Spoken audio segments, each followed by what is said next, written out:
The bulls are back in control as Bitcoin hits $70,000. I want to share the charts with you and what I'm seeing, as well as some very interesting price predictions from the Wall Street crowd and institutions. And Gary Gensler gets asked about losing his job after the election, and I want to share the answer with you. In addition, the crypto industry sent a whole bunch of amicus briefs in different crypto cases today. I think they sense Gensler is going to be out, so they are punching back. I'll share the details. Let's get into it.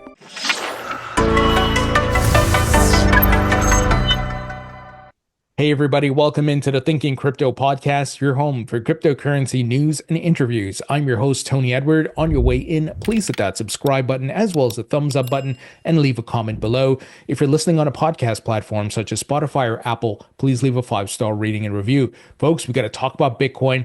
It touched 70K once again. We're waiting for a full breakout through 70K to surpass 71K. But as I've been sharing with you guys, we are seeing higher highs and higher lows being set up here on this chart. It's looking bullish. Now, there's no guarantees. There's no certainties. We don't have a crystal ball. Black swan events can happen and so forth. But if everything goes according to plan, this thing could move up this week, breaking through 71, 72K, which will be very bullish. That will be some key resistance levels that it will be breaking through. And then Bitcoin can enter into price discovery. And of course, the liquidity will start flowing to the altcoins. So guys, things are looking really good here from the DXY standpoint. The DXY overbought. It's about to collapse. This is not a sustainable zone for it to be in. This will help Bitcoin and risk assets to pump. So very, very bullish. And as I've been telling you guys, once the election's out of the way, a lot of uncertainty will be removed, and it's going to be very good for the markets. We've seen this historically. No matter who becomes president, Bitcoin is not correlated to the Republicans or the Democrats. It's correlated to money printing, to debasement of currency, global liquidity. And we've seen Bitcoin pump under Obama, under Trump, under Biden. And if Trump gets into office now, or Kamala Harris, whoever, it will pump again. So it's not correlated to those things. Now, I do want to caveat by saying that Donald Trump would be better for crypto businesses in the United States because he has a clear agenda. He wants to kick out Gary Gensler and so forth. So let's keep it real, right? But from a asset price standpoint, it doesn't matter who becomes president. They both run the money printer. If you understand these things and you're not totally gaslighted by political talking points, and you understand the factors and the fundamentals behind markets, you understand what I'm saying. So we are seeing a very bullish setup here, folks, and I'm very excited to see what happens in the coming weeks. Now, we got some additional details about that university called Emory, which had bought $15 million in Bitcoin. Eric Balchunas, who's a senior ETF analyst at Bloomberg, said Emory University reported $15.8 million worth of Bitcoin, the first endowment to report a spot Bitcoin ETF position. With that, every institution type is now represented in the Bitcoin ETF 13F filings: endowments, banks, hedge funds, insurance companies, advisors, pensions, PE, holding co, VCs, trusts, family offices, brokerages. So they all have exposure to the Bitcoin ETFs, folks. And he said, absolutely insane feat for a category that is less than a year old, akin to winning all 4 tennis grand slams before their 16th birthday. Folks, there is incredible demand for Bitcoin, and wait till we have more ETFs around altcoins and the market is educated about those altcoins and what they do and so forth, right? I think we have to give that some time. You see the Ethereum ETF, while it has been a success, it's not as successful as Bitcoin because Bitcoin has the brand, it's well known, and it has a very strong use case of being a hedge against the debasement of currency. Now, he says here the BTC, and this is the ticker symbol for Grayscale, quietly moving up in the charts, now in the 6th place, nipping at BitB's heels. That's BlackRock's Bitcoin ETF. All told, Grayscale now has positive net flows in the past few months. As a company in this category, there's a long history of ETFs of this low-cost mini-me move working, and it worked again. So we are seeing a lot of buying, a lot of liquidity, and the charts are aligning. And I think the folks on Wall Street recognize this. And here, Vanex, Matthew Siegel, who I had on the podcast earlier this year, he went on CNBC and made a statement about his price prediction for Bitcoin at $3 million by 2050. Let me play the clip for you. We have a model that assumes that by 2050, this is very long term, that Bitcoin becomes a reserve asset that's used in global trade and held by global central banks at a very modest 2% weight. And in that model, we arrive at a $3 million price target for Bitcoin. Now, that sounds, extreme, but that's a 16% compound annual growth rate for a couple decades. That's not really that extreme. So into the millions over the medium term is a high conviction call. Okay, so he's basing his thesis that Bitcoin will become a global reserve asset by 2050. Now, if it does indeed become that, definitely 3 million is not off the table when you think about the supply demand economics, the hard cap in the supply, and Bitcoin becoming this asset that's being held by central banks and so forth. I think this is a very good prediction, and the timeline is realistic versus him saying, next 2 years, $3 million. That would be ridiculous, right? So I think this definitely makes sense. This is why there's some Bitcoin I'm holding. I'm never selling. I'm just keeping it.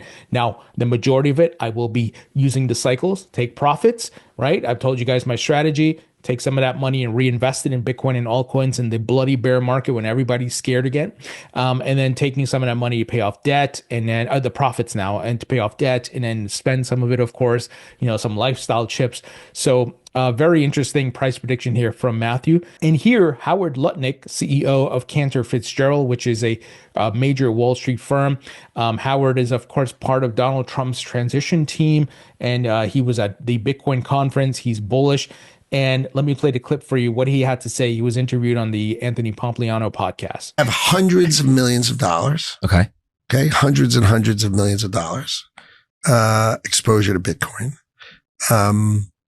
And it will be billions. So big statements coming from a billionaire and head of a major Wall Street firm saying he owns hundreds and hundreds of millions of dollars in Bitcoin and it will eventually grow to billions. Now, the other thing you may have heard Howard say is about Tether, that they have the reserves. He said this at Davos at the beginning of 2024. And he said that Cantor has done the auditing of the reserves of Tether.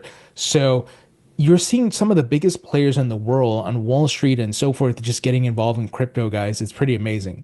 Now, a great place where you can buy Bitcoin and all the top altcoins is on Uphold. This is a platform I've used since 2018. They have 300 plus cryptocurrencies on that platform. It's a pretty unique platform where you can go between gold and crypto and fiat and so forth. It's pretty amazing. And they have a great app, a great platform that makes it easy to do all those things. And another great part of using Uphold is that they are 100% reserve, so they don't commingle or lend out your crypto funds, and they have a transparency report that you can review. They also have a great product called USD interest accounts where you can park your dry powder or your crypto profits and earn 4.9% APY, and there's no lockups, there's no monthly fees, and it's FDIC insured. So if you'd like to learn more about Uphold, visit the link in the description. Now, scumbag regulator Gary Gensler was interviewed at Money 2020, and the question was asked, will he be replaced or is he afraid he might be replaced after the election next week? He said, I sleep fine at night.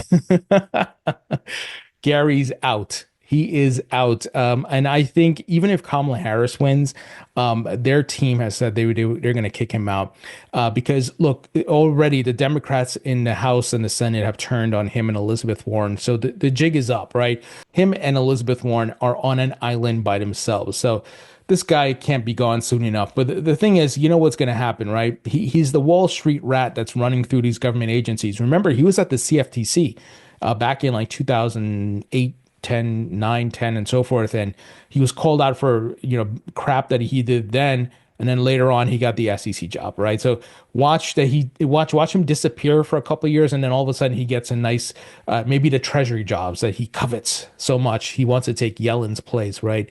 But this guy's pathetic, man. I hope he doesn't get another government job. He's a scumbag for sure. Now, the crypto industry, all of a sudden today, guys, we got a bunch of amicus briefs being filed in some of these different crypto lawsuits against the SEC. I think these crypto companies sense the weakness. They see the political change that's coming up. and it's a smart move to do this now. So the Crypto Council for Innovation and the Blockchain Association are stepping up to support BIBA and the DeFi fund challenging the SEC. So this has to do with airdrops, right? The SEC trying to say that crypto airdrops, if you got them for free, are securities. That's nonsense. They said today we filed a joint amicus brief to argue that airdrop tokens are not investment contracts and don't qualify as security offerings. And they're not the only ones, because Coinbase also jumped in with it, saying today Coinbase filed an amicus brief on behalf of the BEBA collection and the DeFi Education Fund to stop the destructive regulation by enforcement campaign waged by the SEC against law-abiding American companies. Most destructive of all is that the SEC itself can't even make up their mind about they claim the law, what they claim the law is. So I don't think this is by coincidence. The timing, I think, is smart on their part. Now, a final news item here, a not so good news item. It's about Solana's Phantom Wallet. So Solana's Phantom Wallet faces downtime, causing inaccurate account balances for users during anticipated grass airdrop. So that's not good.